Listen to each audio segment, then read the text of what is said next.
So Battlefield 2042's event, the Battle of Nordvik, has been out for a couple of days, and now that I've got to try it out properly after returning home, I have a few comments and feelings on the first week in terms of the cosmetics, the actual modes, the lore behind the mode, and a bit of feedback on all of that and what I think of it. So let's get straight into it with the actual mode itself for this event, for week 1 at least, which is Conquest Assault. Now, this is a mode that I've tried out a few times, mostly in 2042 in Portal, because the Battle of the Bulge map is set on that, but I found that it doesn't necessarily work that well on Battle of the Bulge 100% of the time, and the same is kind of true for Spearhead, but I feel like for some reason this map kind of just flows a bit better with Conquest Assault. The lanes make it fairly easy to pull off flanks and get where you need to go to win the match. For example, if you want to secure a stronghold for your team, you can grab an EBLC ram, take it to the other side of the map if you're attacking, take it to A, capture that, and kind of just defend that point in the map and work your way backwards if you want to secure a significant portion of the sectors.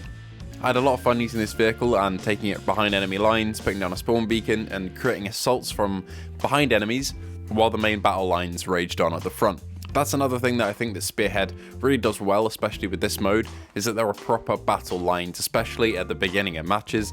You have massive attacks going on with the attacking team. It's like it's Breakthrough almost. But then you've got the opportunities to flank and create those counter-attacks that you wouldn't necessarily see from behind in Breakthrough, just because the maps are fairly restrictive and small in terms of the sectors in that mode, but here the whole map's open for you to play in. So I feel like it really does work quite well. Some of these matches do feel slightly one-sided though, but I mean that's any match in Battlefield in any of the games, it can turn out that way. But overall I'm really happy with Conquest Assault as a mode, really happy that we've got it in this event, even if it is just for a week. But I think that's one of the event's strengths this time around, is that the modes being rotated are very different. They're not just differentiations of each other, not like you'll have 8v8 and then 16v16 another week. These modes are completely different. Every week we'll get a new one, and I'm really looking forward to each week as they come.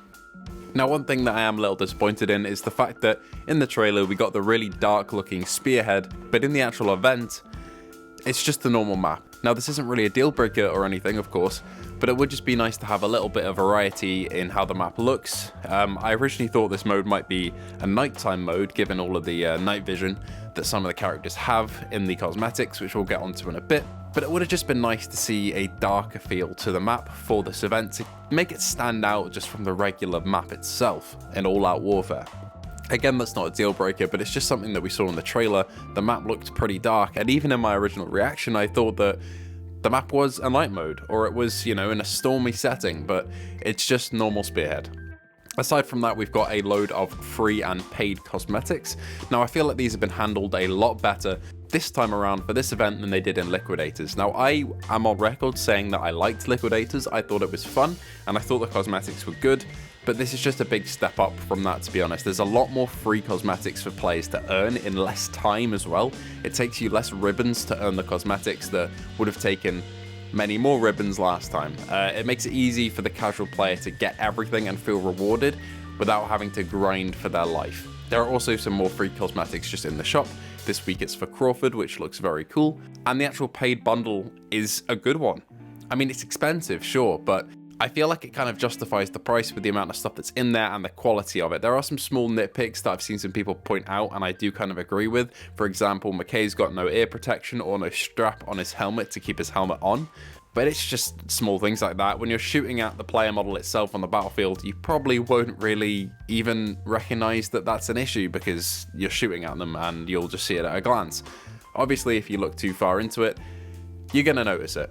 But all of the cosmetics that look like this are ones that I would seriously run because they just look good, especially for Falk. We've been dying for some good Falk skins, and we've been getting them recently, but it's just nice to see a proper black stealthy skin for Falk in this event. Now, another thing that I do appreciate with this event too is the fact that the lore is being expanded on with the different factions for the Battle of Nordvik. Nordvik itself was a big lore point building up to this season, so it's nice to see it carried through, not just in where the map's set, but also the battles being fought in the narrative of 2042. It's nice to just see that carried on, and I'd like to see that continue in the future. I think we've had a few comments in the NoSwap Discord by some of the dev teams saying that more narrative stuff is coming, which is awesome to see, and I just want to see this pace kind of quickened or kept up over the coming weeks and months, because the lore makes a lot more of an impact than you'd think it really would. I mean, we have people really dedicated like Comet in the community that put together loads of lore pages, and it makes the battles in the game feel more impactful and real. When you don't have a basis like World War I or World War II or a real conflict to base your game on, establishing that background is really important, and through events like these we can get more context for the battles we're actually fighting, which always helps you feel more grounded in the battle that you're fighting in. There's also one more thing that I want to bring up, and that is dev communication and the state that it's in right now compared to how it used to be. Because dev communication right now is in a really solid place compared to maybe 3 or 6 months ago. We used to get the occasional post from the Battlefield, say, Twitter account, for an example, saying, okay, the new season's out, go play it. But now we get loads of feedback from the devs themselves, not just in those Twitter channels and having constant updates on all the new content and what's coming and the dev blogs, but also in the social channels that are a bit more personal to the community, such as the subreddit that the devs have come back to promote in and to answer questions in, all the Discord servers, even the smaller ones like our own. We have devs in that occasionally jump in and answer our questions, maybe about the lore or about some queries that we have about the game.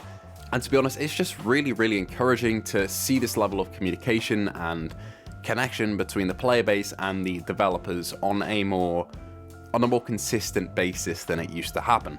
That's just one thing that I wanted to point out because I don't really want it to get overlooked. We are being treated as a player base much better than we did before, and it wasn't even that bad before in my opinion. The devs were just getting on with it and getting down to fixing the game, so there wasn't really that much to communicate to us as a player base other than we are fixing the game. But now we get constant updates on all of the new content and future plans. We know the plans for the game months in advance by this point, what's going to happen with specialists and balancing and vehicles and weapons, and that should be appreciated, I think. So I just wanted to bring that up. But anyway, overall, I'm really impressed with week 1. I do think there are a few things that could have been adjusted or improved, but overall this effort is just leagues ahead of Liquidators, and I enjoyed Liquidators, but this is just something else. I'm looking forward to the next 2 weeks and we'll be covering them. If you do want to come and talk to me or anybody else that loves this game, head over to the Low Salt Discord below and send us a message.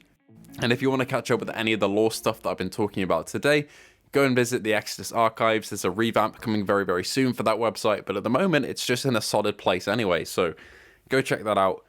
Its creator Comment knows everything about the lore that you could possibly think of, really, so go touch up on your lore over there, and thank you all for watching today's video. If you did enjoy, please consider liking and subscribing. It really helps me out a lot, and I hope to see you in the next one.